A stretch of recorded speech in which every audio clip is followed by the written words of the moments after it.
Diyos, Ikaw ay dakila. Ikaw ay dakila. Sino ba ang tao para iyong mahalin? Sino ba ang tao para iyong pahalagahan? Pero Lord, pinili mo na magpakababa. Pinili mo na ibigay ang iyong kaisa-isang anak para sa amin. Pagpapatunay ng iyong pag-ibig, pagpapatunay ng iyong kakarapatan, pagpapatunay na ikaw ay buhay. Panginoon, sa mga oras na ito, Lord God, at hindi lang yun, pinagalaw mo sa amin ang banal na Espiritu. Salamat po sa patuloy mong pagkilos sa amin. Lord, we honor you today. We honor your presence, Lord God. We honor you. Thank you for always being available, Panginoon. Every time we need you, we have a friend, we have a father, meron kaming companion. You are the lover of our souls, our blessed Redeemer, our wonderful Savior. Lord God, kulang ang mga salita, kulang lahat para i-describe how great you are, how magnificent you are sa mga buhay po namin. Maraming pong salamat po, Diyos, sa umaga nito, sa iyo po namin pinagkakatiwala. Ikaw nang bahala. Kilos ka sa buhay ng bawat isang natin dito. Hindi kami papayag na aalis na lugar na to na wala kaming nare-receive coming from you. Open our hearts, open our minds, open our ears, at hayaan mo ang salitang kahatid ngayon ay tumimo sa aming mga puso. At ito'y para sa pamuhay po namin, sa iyong biyaya at tulong. Purihin ka, sambahin ka sa pangalan ni Jesus. Amen and amen. Mga awit rin, si Yahweh ang aking pastor, hindi ako magkukulang. Pinapahimlay niya ako sa lupiang pastulan at inaakay niya sa tahimik na batisan. Pinapanumbalik ang aking kalakasan at pinapatubayan niya sa tamang daan, upang aking parangalan ang kanyang pangalan. Kumaan man ako sa manalim na libis ng kamatayan, wala akong katatakutan, pagkat ika'y aking kaagapan, ang tungkol mo at pamano aking gabay at sanggalang. Ipinaghahanda mo ako ng salo-salo at nakikita pa nitong mga kalaban ko. Sa aking ulo, langis ay ibinubuhos, sa aking saro, pagpapalay lubos-lubos. Kaputihan pag-ibig mo sa akin, di makukulang, siya'y makakasama ko habang ako'y nabubuhay. At magpakailanman sa bakit ni Yahweh na Muli po, palakpakan natin ang Diyos sa mga.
Gusto namin yung mas maraming ikaw ang maitaas. Hindi kami, Panginoon. Church, you have a purpose why you are here today. You have a purpose bakit gising ka ngayon, buhay na buhay. And I know God has perfect plan for you because He promised. Sabi niya, di ba? For I know the plans I have for you. It is the plan to prosper you and not to harm you. But it's a plan to give you hope and a future. The Bible is very clear. It says here, walang mahirap sa akin. Sabi ng Diyos, walang imposible sa akin. Sino po naniniwala? Amen. Amen. Kaya kung tayo po'y lumalakad sa biyaya ng Diyos, meron pong pagbabago. Sisibol ang damdamin na magbibigay sa atin ng lakas na loob para lalong papurihan at sambahin ang ating Diyos dahil siya ay hallelujah. He is our firm foundation, our protector, our guide.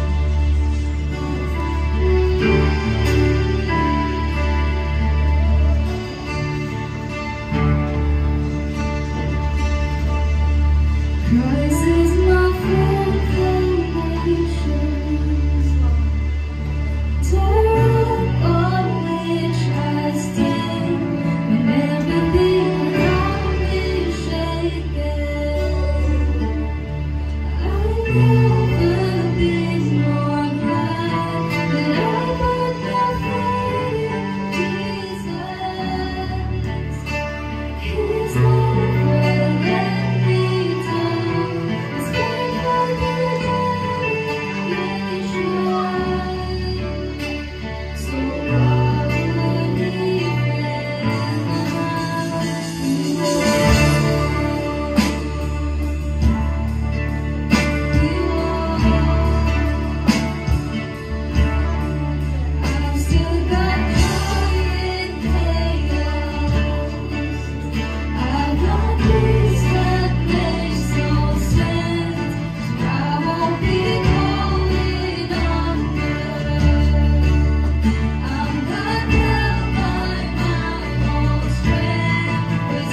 higit sa aking kailangan,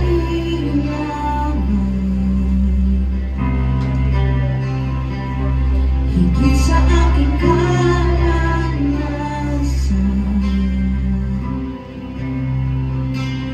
higit sa aking isipin, ay kaya mong gawin, higit sa aking kalakasan,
Kaya sinabi walang imposible sa Diyos, sino po naniniwala?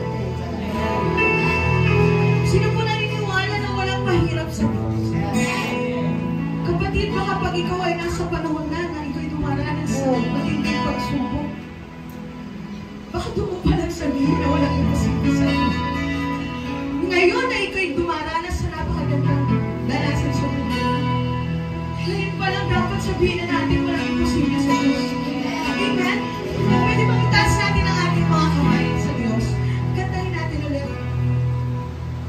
Walang mahirap sa Diyos. Mahirap sa'yo. Oh, sing it, church. Walang mahirap sa'yo. Ikaw ang Panginoon. Ikaw ang Panginoon. Ang makapangyari sa lahat ng panahon. Sa lahat ng oras. Walang imposible sa'yo. Come on. Walang imposible sa'yo. Walang imposible sa'yo. Ikaw ang Panginoon na makapangyarihan. Walang imposible, walang imposible, walang imposible sa'yo.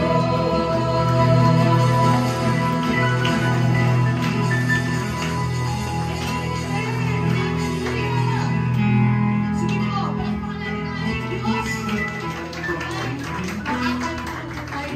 Praise God. It's raining outside.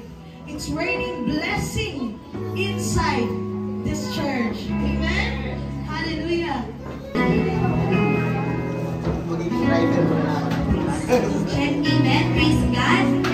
Nag-bless po ba tayo sa umaga dito? Amen. Sa ating awitan pa lang po talagang nakakatawa na po ng puso yung ating Panginoon. Ano, nakaka-bless po talaga na malaman na sa araw na ito at sa araw-araw ng buhay natin, nangungusap ang ating Panginoon na walang imposible sa Kanya.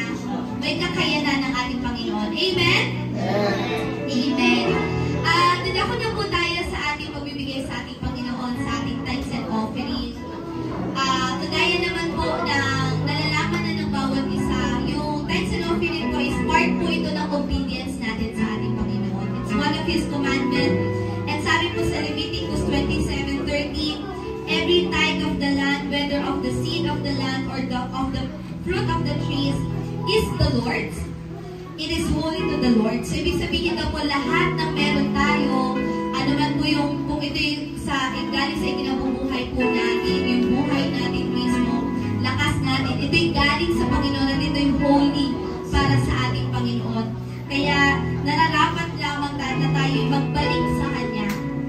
Sabi po sa Deuteronomy 14:22, you shall tithe all the yield of your seed that comes from the field year by year.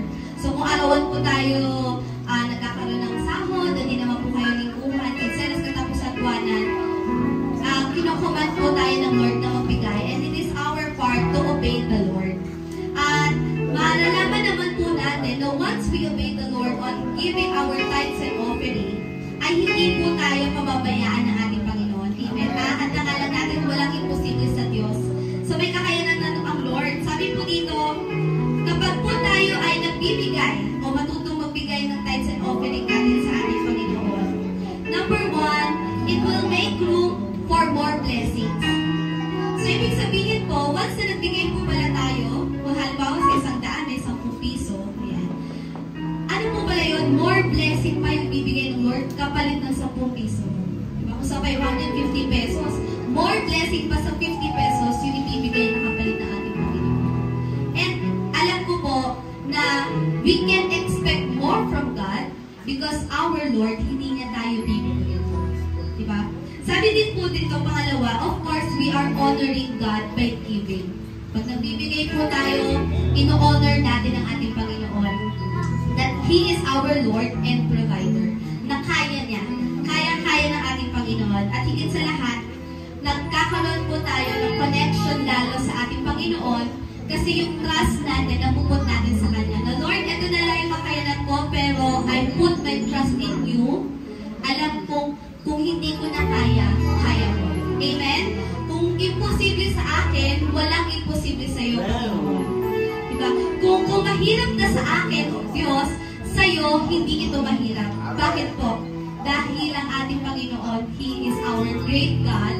He knows everything and our every situation. Kaya po sa umagang ito, as part of our obedience, as part of our service and love for the Lord, let us give our tithes and offering. So bago po tayo magbigay ng ating tithes and offering, tayo po ay manalangin muna. Aming Panginoon na siyang pinakamakapangyarihan sa lahat, patuloy na nagpupuri, nagpapasalamat, niluluwalhati ka po namin sa iyong kadakilaan, O Diyos. Nawa, Panginoon, dinadalangin namin na ikaw ay nalulugod sa mga oras na ito sa aming panambahan sa iyo, O Diyos. At hayaan mo ang iyong banal na presensya at siyang bumaba sa aming kalagitnaan sa lugar na ito, Panginoon. I-honor mo, Lord God, ang place na ito, Panginoon, as we obey you, Lord God, in giving our tithes and offering, O Lord. You know our every needs. You know kung ano yung pinagdadaanan ng aming puso, our worries, O Lord Jesus. But we also know, Lord God, that you are our great God, Panginoon. You will never fail, O Lord Jesus. Hindi mo kami pababayaan, O Lord. Everything is possible for you, Lord Jesus. Even the very thing, Lord God, na hindi na maisip na aming isipan, Lord God. Alam po namin na ikaw ang may kakayanan na magbigay sa amin ng solusyon, O Lord Jesus. Ikaw lamang ang may kakayanan na magbigay ng kagaalan sa amin. Kaya, Panginoon, sa umagang ito, as we bring our tithes and offering to you, Lord God, we pray, Lord God, that you honor it, O Lord Jesus. At ikaw na po ang bahalang magpala ng iyong mayaman, siksik at umaapaw na pagpapala, Lord God, sa bawat sasali, Lord. Purihin ka po, sabay katuwalatiin sa tanging pangalan ng iyong Jesus. Amen. Sinayo po tayong lahat at buksan po natin ang ating mga Biblia sa aklat ng Pilipos, Kapitulo 3, talatang 4 hanggang 7. Ang totoo, ako'y may sapat na dahilan upang panghawakan ang mga pisikal na bagay. Kung iniisip ni naman na siya'y may katwirang umasa sa ganitong mga bagay, lalo na ako. Ako'y tinuli sa 8 araw mula nung ako'y isilang. Ako'y isang tunay na Israelita, buhat sa angkan ni Benjamin at totoong Hebreo. Kung pagsunod naman sa kautusan ang pag-uusapan, ako'y isang Pariseo. Kung sa pagiging masugid ko sa kautusan, inuusig ko ang iglesia. Kung sa pagiging matuwid naman, ayon sa kautusan, walang maisusumbat sa akin. Ngunit dahil kay Kristo, ang mga bagay na pinapahalagan ko noon ay tinuturing kong walang kabuluhan ngayon. Oo, itinuturing kong walang kabuluhan ang lahat ng bagay bilang kapalit ng lalong mahalaga, ang pagkakilala kay Kristo Jesus na aking Panginoon. Ang lahat ng bagay ay pinalagay kong walang kapuluhan at itinuring kong basura.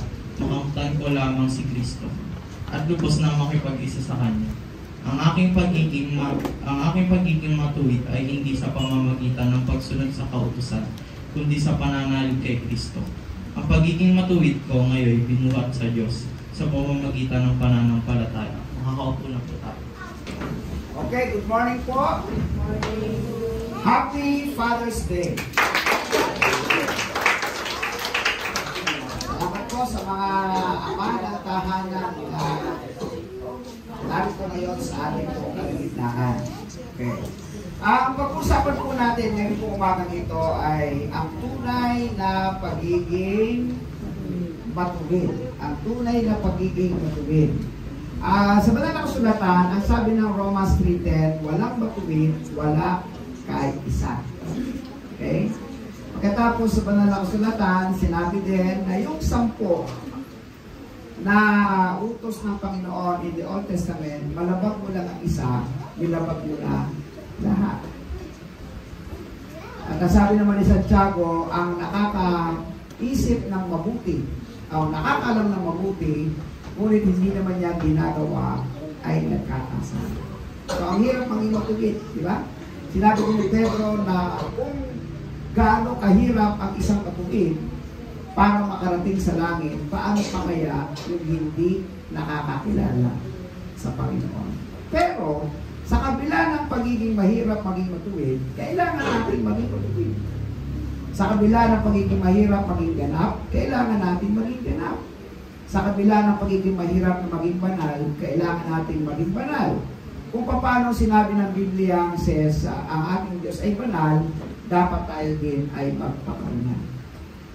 Kung paano ang kaligtasan na meron tayo, ay kinakailangang maging ganap upang malubos ang ating kaganapan o ang ating kaligtasan. So meron po tayong gustong gawin ang Diyos sa atin. At yan ay isang bagay na hindi po napakadali. Di po ba? Kaya po ang ating pong struggle, yung pong bang, paano ba talaga natin uunahin ang Diyos sa buhay po natin? No? Dito po sa Matthew chapter 6 verse 33, basahin po natin. Ngunit higit sa lahat ay bigyang halaga ninyo ang kaharian ng Diyos at ang pamumuhay ng ayon sa kanyang kalooban at ibibigay niya sa inyo ang lahat ng bagay na ito. Ang context po nito ay usapin tungkol sa pagkain, tungkol sa pananamit, at tungkol sa anumang bagay na pwede nating pang-araw-araw na pangangailangan. Ang sabi, walang problema sa damit, walang problema sa akin ang pakainin ka, walang problema sa akin ang meron kang matuluyan, unahin mo lang ako. Sabi ni Jesus. Pero bakit napakahirap para sa akin unahin ang kanyang katuluyan? Bakit nga ba hindi siya maging number 1? Lagi siyang nasanggit. At bakit nga ba sa tuwing kailangan lang natin, kaya natin siya nagiging number 1 sa puso natin? Isipin nga naman natin, 52 Sundays in a whole year. So kung meron tayong 365 days at merong 52 Sunday lang, ang para sa atin ay 300 mahigit. Anong computation doon? 365 minus 52, ilan yung atin? 300. Okay, huwag na natin kwentahin. Parang wala sa ating matalino sa mathematics, ha? 314 days sa'yo, 52 days, o 52 days lang, i-spend natin kay Lord. Pero tinalaman natin, in one whole year round, ang dami pa natin pakilang. Diba? Ano nga ba naman ang 10 pesos sa 10 piso? Tama ba? 10 pesos sa 100. Ano nga ba naman ang mahirap sa 50 pesos sa 500 at 100 sa 1,000? Higit pa rin tayo nakakalamang. Ang ating Diyos ay puro tayo binibigyan ng pagkakataon, makalamang ng makalamang. Kukuha lang siya ng atensyon sa atin. Ang problema, hindi pa natin may bigyan. Okay ba? Sa kabila ng mga bagay-bagay na kung saan tayo po'y nagkakaproblema at suliranin, ipagpalagay naman natin na gagawa naman natin. Inuuna natin siya, wala tayong absent sa lahat ng gawain natin, masipag tayo pagbasa ng Biblia, tayo ay mapanalanginin. Hindi rin naman ito garantiya na lumalago na nga tayo pagdating sa spiritual nating kalagayan.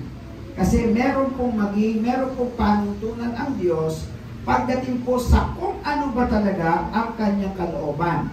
Mateo 7:21-23, basahin po natin. Hindi lahat na tumatakot sa akin, Panginoon, Panginoon, ay papasok sa kaharian ng langit. Kundi ang mga taong sumusunod sa kalooban ng aking Ama na nasa langit. Sa araw ng pag-uko, marami magsasabi sa akin, Panginoon, hindi po ba sa iyong pangalan ay nangaral kami? Nagpalayas ng mga demonyo at gumawa ng mga himala? Ngunit sasabihin ko sa kanila, hindi ko kayo kilala, lumayo kayo sa akin, kayong mga gumagawa ng kasamaan. Kita po ninyo? Marami tayong pwedeng ikwento sa Diyos. Panginoon, ako'y nagbibigay ng ikapo. Ako'y palaging sumisimba.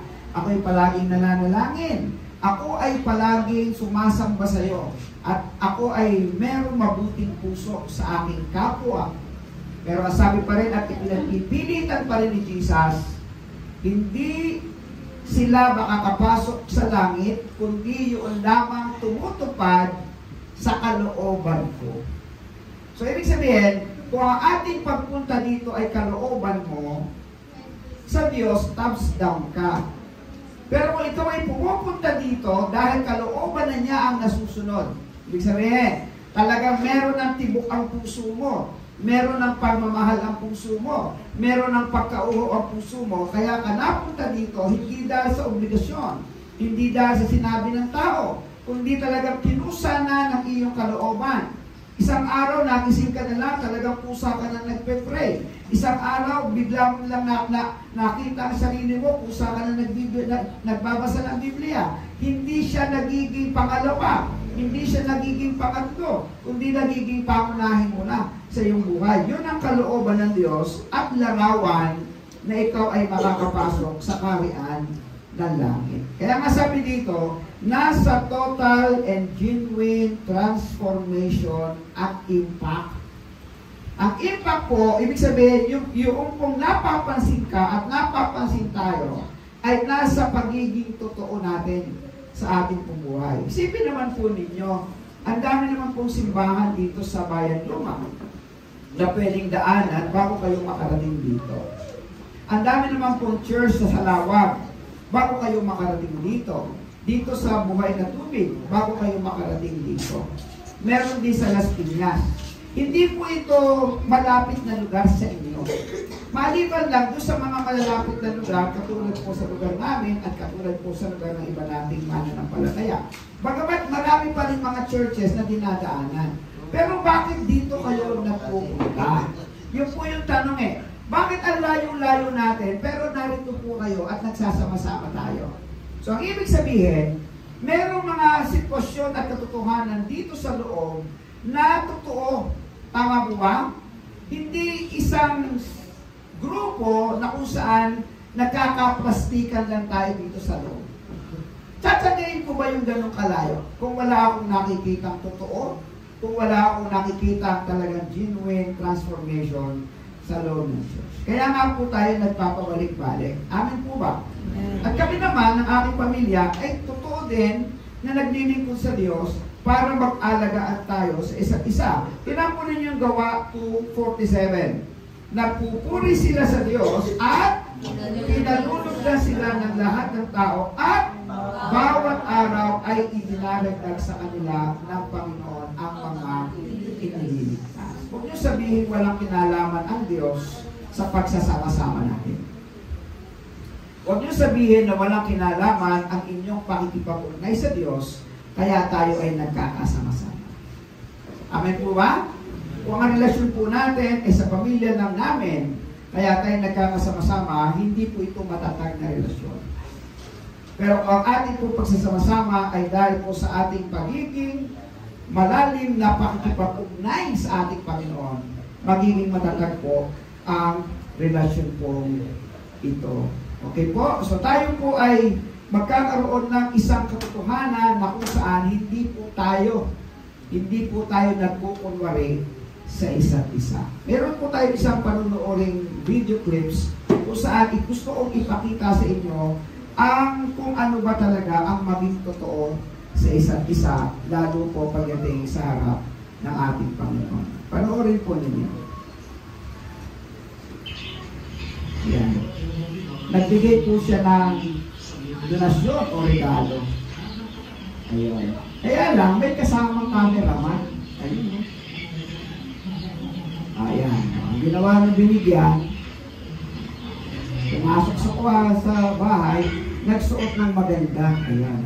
Pagkatapos yung nagbigay, ayun, ang siyang binigyan. Ayan. Pagkatapos, nagpa-picture sila dalawa. Di lumabas, yung nagbigay, ang siyang lumabas sa binigyan. Di ba? Pagkatapos kinuha yung regalo, yung ayuda, pinaalis yung nagbigay. Di ba? Meron bang sense niya sa atin? Di ba? Hindi kasi tayo pwedeng ang paraan ng ating pong pagsunod sa Diyos at pagsasama-sama ay pakitang tao. Yan po ang katotohanan. Kailangan po sa buhay po natin, tayo po ay palagi merong dala-dalang totoo sa isip, sa buhay natin, sa pang-araw-araw po natin. Okay. Ang pangalawa po, ang tunay na pagiging matuwid, ang sabi po dito ay hindi umaasa sa pisikal na bagay. Tama ba? Yan. Okay. Filipos 3:1-3. Basahin nga po natin. Sa wakas, mga kapatid, magalak kayo sa Panginoon. Hindi kabalahan para sa atin na ulitin ang naisulat ko na dahil ito naman ay para sa inyong kapakanan. Mag-ingat kayo sa mga taong asal na aso, sa mga taong mahilig sa paggawa ng masama. Sila ay mga taong naghihiwa ng kaselang bahagi ng kanilang katawan. Tayo ay hindi sila ang tumanggap ng tunay na pagtutuli. Tayong mga sumasamba sa Diyos sa pamamagitan ng Kanyang Espiritu at ipinagmamalaki natin ay ang ating buhay kay Kristo Jesus at hindi tayo umaasa sa mga pisikal na mga bagay. Laktaro nga po tayo, itong Matthew 6:5. Makitang tao. Basa po tayo. Kapag nananalangin kayo, huwag kayong nagulat sa mga mapagkunwari, mahilig silang manalangin na katayo sa mga sinagoga at sa mga kanto upang makita ng mga tao. Tandaan ninyo, tinanggap na nila ang kanilang gantimpala. Ang istorya po nito ay napakasimpleng intindihin. Sa lumang tipan, para ikaw po ay matiyak na kayo po ay nakaugnay sa Diyos, ang kanila pong paraan ng kanila pong pakikipagrelasyon sa Diyos ay sa pamagitan po ng circumcision. Alam niyo naman sa ating mga kalalakihan, pagka ikaw ay circumcised, malinis ka sa iyong pagiging lalaki. Okay, nung panahon na yon, malaki ang prioridad ng kalalakihan kaysa sa kababayan. Ngayon, ito po ay mga kostumbre at kultura po ng mga Hudyo o tinatawag natin sa panahon nito ng mga Israelita. Ang isa pang bahagi po ng pagiging lahi ay mga hintil. Tayo naman yung mga hintil. Mga hintil nung panahon na yon na hindi particular pagdating po sa circumcision. Hindi tayo aware sa ganung bagay. Kaya ang tingin nila sa atin nung panahon na yon ay isang mababang uri. Kapag hindi ka Hudyo, mababang uri ka. Ibig sabihin, wala kang kaugnayan sa Diyos, kami lang ang may kaugnayan sa Diyos. Hindi ka banal, kami lang ang banal. Hindi ka matuwid, kami lang ang matuwid. Yun ang kanilang kultura at kostumbre ng mga panahon na yun. Okay pa? Ngayon, pagdating dito sa Matthew chapter 23, verse 13-14, basahin po natin. Kapag kayo, mga tagapagturo ng kautusan at mga Pariseo, mga mapagkunwari, hinahadlangan ninyo ang mga tao upang hindi sila makapasok sa kaharian ng langit. Hindi na nga kayo pumapasok, hinahadlangan pa ninyo ang mga nais pumasok. Kahabag-habag kayo mga tagapagturo ng kautusan ng mga Pariseo, mga mapagkunwari, inuubos ninyo ang kabuhayan ng mga byuda at mga idinadala ang pagdarasal ng mahaba dahil dito'y lalo pang bibigan ang parusa ninyo. O, tingin nila sa kanilang sarili. Kami ang may kaugnayan sa Panginoon. Kami ang mayroong malalim na tipan. Kaya lahat ng galaw namin na pangrelihiyon, lahat ng galaw namin na pangmakabanal, ano kaya gagawin namin? Kinakailangan makita ito ng mga hintil. Makita ito ng mga tao. Kaya nananalangin sila sa mga panulungan, sa mga lugar na kung saan dumadaan ang mga tao, sa mga lugar na kung saan ay pagbubulong-bulungan sila at sasabihin nila, ito ang mga religyoso, ito yung mga Diyos, ito yung mga mapanalangin. Pero ano sabi ng Panginoong Hesus? Kahabag-habag kayo na mga Pariseo. Kahabag-habag kayong mga gumagawa ng kautusan. Diba? Sa kabila ng inyong pagiging makarehilyoso. Sabi dito, hinahadlangan ninyong pumasok ang mga tao upang hindi sila makapasok sa kaharian ng langit. Hindi nga kayo pumapasok, hinahadlangan naman ninyo ang mga nais pumasok. Kahabag-habag kayo ng mga tagapagturo ng kautusan at mga Pariseo, mga mapagkunwari.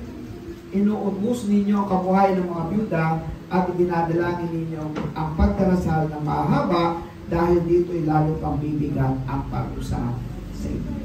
So, kagaya po ng video clips na ating pinanood kanina, nagbibigay siya, pero merong camera na nakatutok sa kanya. So, ibig sabihin, ang intention niya hindi talaga magbigay. Ang intention niya, yung kanyang pagbibigay ay makilala ng maraming tao. So, mga minamahal ko kapatid sa Panginoon, ang ating pong pagiging tunay na matuwid ay hindi umaasa sa mga pisikal na bagay. Sa mga dami ng ating pagsimba, dami ng ating nabasa, lalim ng ating panalangin, dami ng ating pagsamba. Yan po ay mga panlabas na anyo na pwedeng magkaroon ng pagkukumpara doon sa mga hindi nakakagampan ng kanilang tungkulin. Ang malalim po sa Diyos ay ito pong number 2. Pagiging matuwid ay buhat sa Diyos. Sa katotohanan, hindi natin kaya. No way. Hindi natin kaya. Kung hindi po ang Diyos ang gagalaw sa buhay natin, hindi kailanman tayo mapagiging ganap sa harap. Pilipos, Kapitulo 3, 4-9, basahin natin. Ang totoo, ako ay may sapat na dahilan upang panghawakan ang mga pisikal na bagay. Kung iniisip ni naman na siya may katulirang umaasa sa ganitong mga bagay, lalo na ako. Ako'y tinuli sa 8 araw mula na ako isilang. Ako isang tunay na Israelita, buhat sa angkat ni Benjamin. At totoong Hebreo. Kung pagsunod naman sa kautusan ang pag-uusapan, ako'y isang Pariseo. Kung sa pagiging masugid ko sa kautusan, ilusig ko ang iglesia. Kung sa pagiging matuwid naman ay sa kautusan, walang may susumpat sa akin. O hanggang doon lang. Tama, napakadami niyang inilatag. Hebreo ako, Pariseo ako, sumusunod sa kautusan.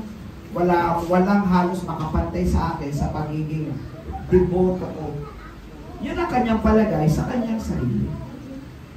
Ba? Para si tatay pastor nyo, pwede ko ipalagay na ako'y nakakahigit sa inyong lahat. Kasi ako yung pastor. Siguro higit ako sa prayer, higit ako sa worship, higit ako sa Bible, higit ako sa maraming karunungan. At pwede ko sabihin na ako ang matuwid at hindi kayo. Maliban mapantayan ninyo yung katulad ko, magiging matuwid kayo sa harap ng Diyos.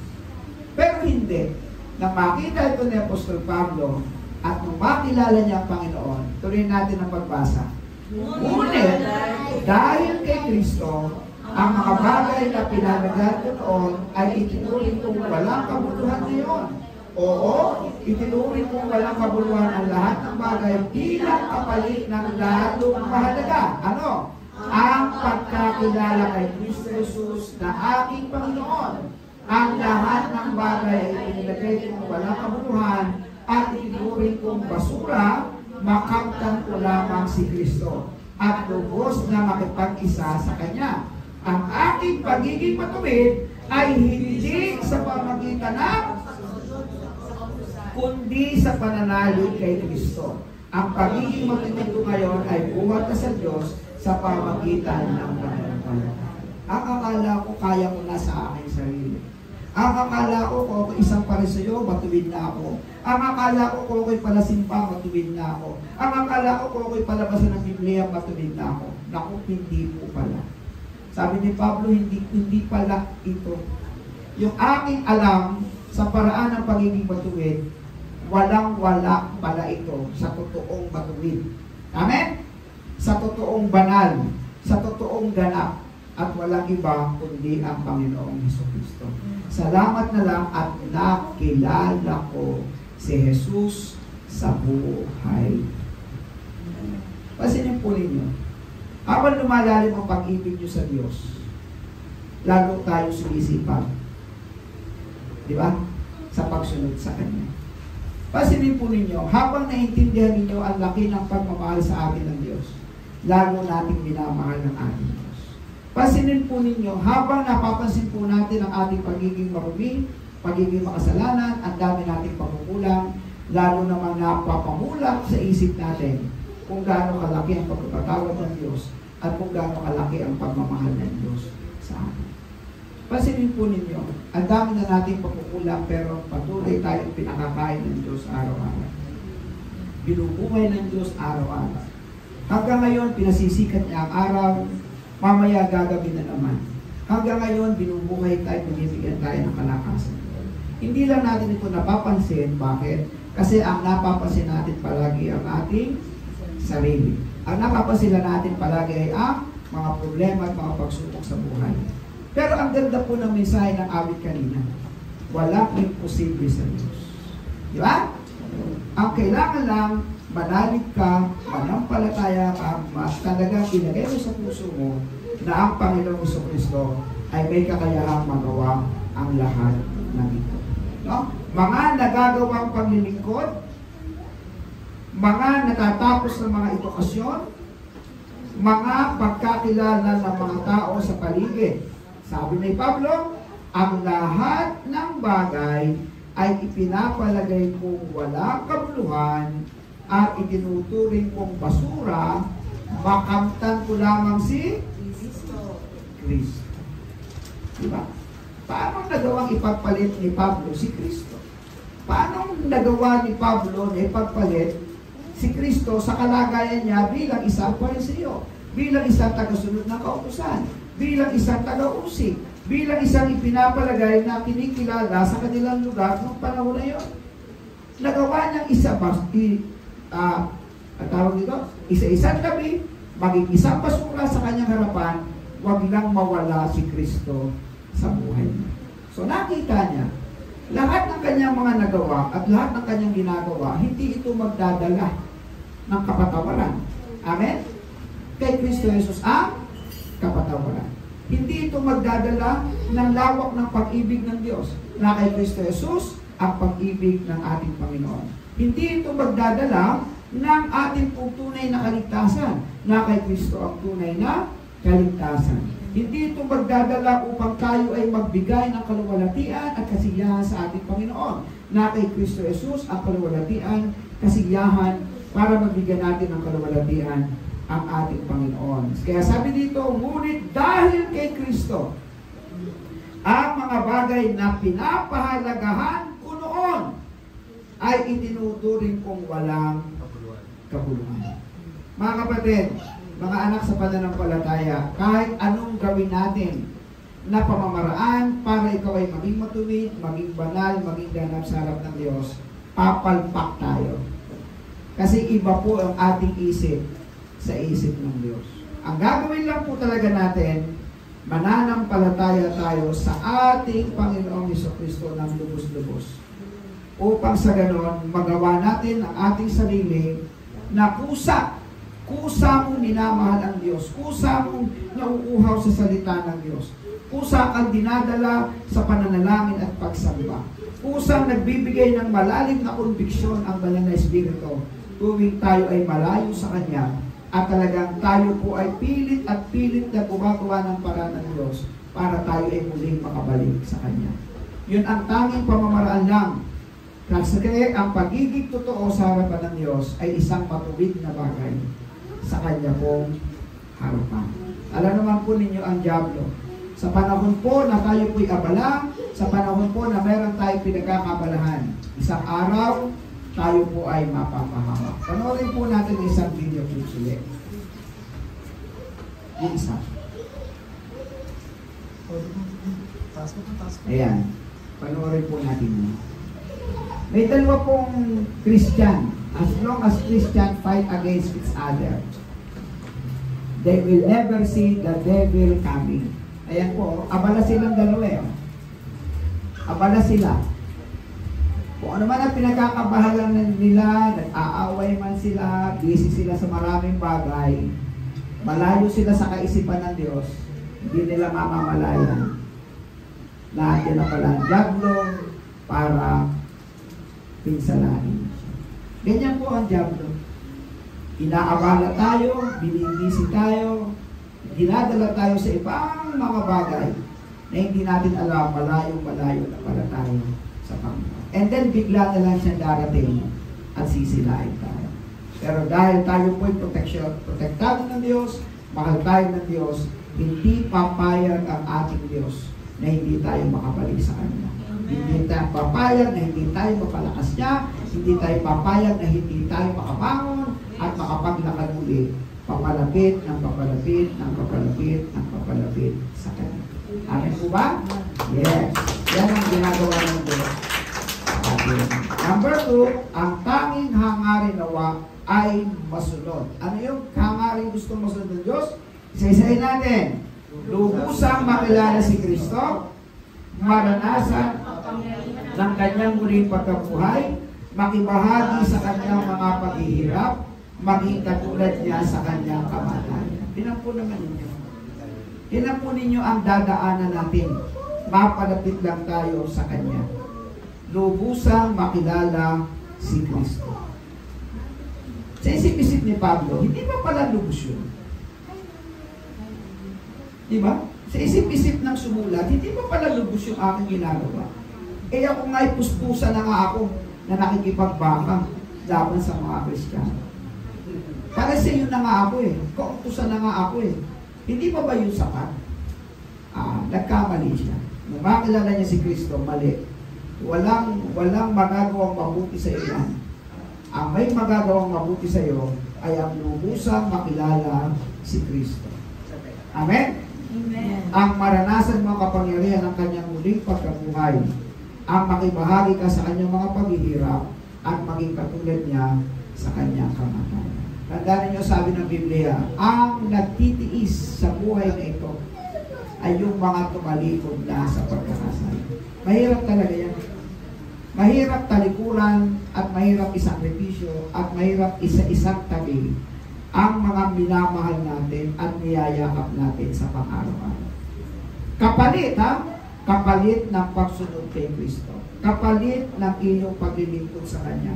Kapalit ng tunay na pagbabago sa buhay natin. At umaasang muling bubuhayin mula sa kamatayan. Eto, basahin ninyo. Si Kristo ang totoo, kaya ikaw ay totoo. Si Kristo ang matuwid, kaya ikaw ay matuwid. Si Kristo ang banal, kaya ikaw ay banal. Hindi ka banalan na ikaw ay miyembro ng Jehovah. Hindi ka banalan na ikaw ay nagbabasa ng Biblia, sumasamba, nagpupuri sa Diyos. Ang tunay na banal, matuwid at ganap ay na kay Kristo, na minamahal mo, pinanlilingkuran mo, sinasamba natin at sinusunod natin kung ano ang kanyang kalooban. Alam niyo mga kapatid, kapag ang ating pong galaw sa buhay na ito ay si Kristo na ang dahilan, tama na ang ginagawa natin. Nagkakaunawaan po tayo mga anak. Kapag ang lahat ng ginagawa ko, pagbabago, paglilingkod, o anuman na pwede nating magawa na pang-spiritual, ay si Kristo na ang dahilan. Inibig natin si Kristo, naintindihan natin yung kanyang pagmamahal sa atin, naintindihan natin yung kanyang kamatayan sa krus para sa atin, naintindihan natin yung kanyang banal na dugo na natigis para sa kapatawaran natin, ng ating kasalanan, naintindihan natin yung pagkapako niya sa krus, yung pagmamahal niya sa atin, yung langit na siya'y tanging daan, totoo at buhay, at naintindihan na natin at si Kristo ang dahilan. Mga kapatid, tunay nga matuwid na tayo sa harap ng Panginoon. Pero hanggat ang tinitingnan natin ay ang ating sarili, ang ating nagawa, ang ating kakayahan, ang ating naibigay, ang ating naitulong, hindi po ito magiging matuwid sa harap ng Diyos. Walang matuwid sa panglabas na pisikal. Walang matuwid sa mga ibinibigay na panglabas. Ang tunay na matuwid ay pananampalatayang totoo sa harapan ng ating Panginoon. Okay, meron po tayo huling video clip na panonood natin. God will never send anybody to hell. If man goes to hell, he goes by his own free choice. Hell was created for the devil and his angels, not for man. God never meant that a man should go there. Yan. Ang sabi dito, God has done everything within his power to keep you out. ang impyerno hindi nilikha para sa atin. Natutuwa ba kayo?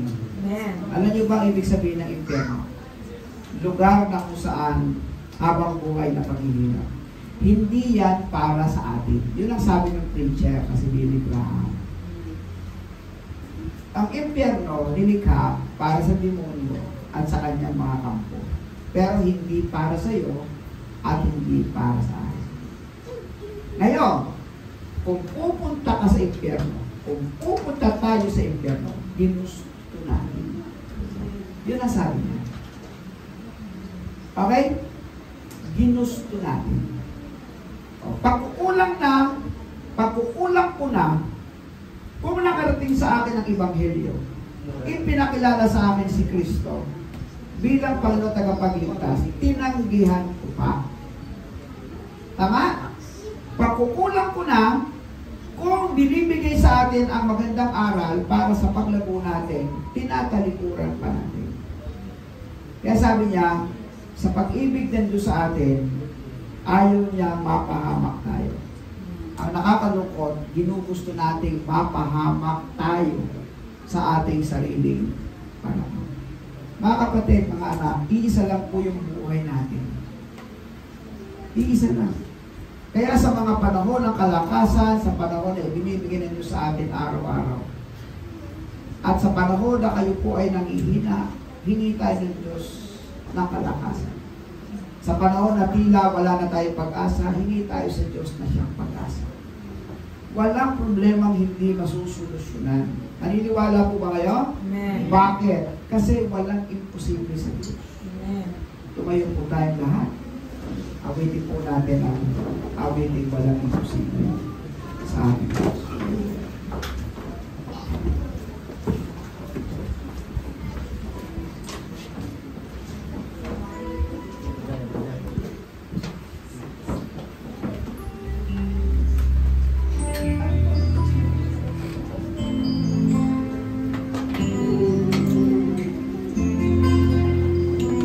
Awitin natin ito na nakataas ang ating mga kamay.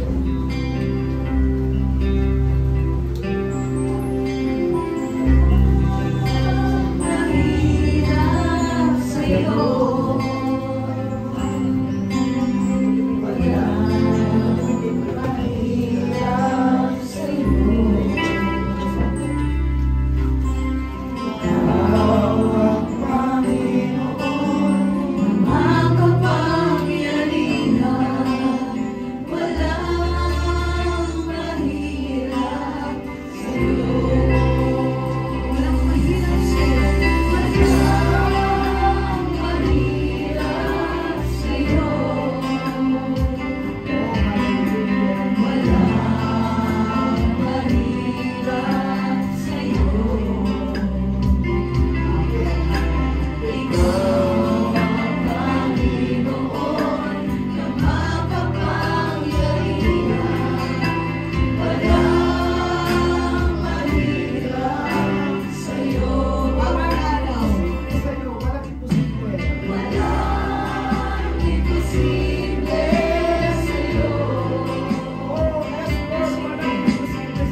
May problema ka sa financial, walang imposible, kaya niyang ibigay ang pangangailangan. May problema ka sa trabaho, kaya ka niyang tulungan magkatrabaho. Nangihila ang katawan mo ngayon, kaya ka niyang palakasin. Hila parang nabibigo ka na, kaya ka niyang bibigyan ng pag-asa. Ang kailangan mo lang, pagtiwala, lumapit, at ibigay ang buong buhay mo sa Kanya. Kung may pagkukulang, magsisi. at manumbalik sa Kanya at huwag nang magkulang pangulit sa bawat araw. Salamat po, Panginoon, sa iyong kabutihan. Salamat po sa iyong pagmamahal. Salamat po, O Diyos, sa buhay ng mga tatay ngayon na binigyan mo ng araw at okasyon katulad dito para sila po, O Diyos, ay amin pong mapansin at mabigyan, O Diyos, ng sapat na oras at panahon. Salamat po, Panginoon, sa napakagandang mensahe ibinigay mo po sa aming kalagitnaan. Nawa, patuloy kayo mabigyan ng kaluwalhatian at mabigyan ng papurihan. At sa mga susunod pa namin mga ilang gawain makapagbibigay ng kaluwalhatian sa iyo, pagbigay lugod ito sa mga oras na ito. Sa pangalan ni Jesus. Amen. Para po sa ating closing prayer. Aming Diyos, aming Panginoon, nagpapasalamat po kami. Dahil kami ng mga tatay, kahit po yung aking tatay, si Daddy, salamat po sa kanyang edad ay patuloy na tumatayo pa rin siya sa amin bilang tatay namin. Salamat po. Hanggang ngayon, buhay po si Daddy. At lahat ng kami ng mga tatay ng J-House, salamat po. Dahil nagkasama-sama kami at pinagsama-sama niyo kami para matulungan po namin magabayan ang aming kanya-kanyang pamilya. At may taas po ang iyong pangalan. Ulihin ka po, Panginoon, dahil patuloy na kami ay malaya, maayos po ang aming pamilya na naglilingkod at sumasamba sa iyo. Salamat po, Panginoon, dahil ang patnubay ay lagi po namin nararanasan sa iyo. Ang gabay ay lagi namin nararanasan sa iyo. Ang kalakasan, ang katalinuhan at mga pagpapal. Dahil po dito, aming Panginoon, na siyang patuwid, na siyang banal, na siyang ganap, kami po ay nananampalatay at nananalig sa iyo. At sa likod po, O Diyos, kami po ay dumuroon upang kayo po ang mahayag. At sa panahon na kayo ay mahayag, mahayag po kami, Panginoon, at magiging totoo kami sa iyong harapan. Kaya naman sa ating Diyos Ama, na kahit kailanman ayaw niyang mapahamak ang sino man, umibig sa amin ng gayon na lamang, sa Panginoong Kristo, na siyang Panginoon tagapagligtas ng aming buhay, sa wala na Espiritu, katagpatibayan ng aming kaligtasan, ang siya namang manguna at kumilos sa aming mga buhay. Kaya ngayon, at magpakailanman, Amen! Amen and Amen! Lahat ng papuri at luwalhati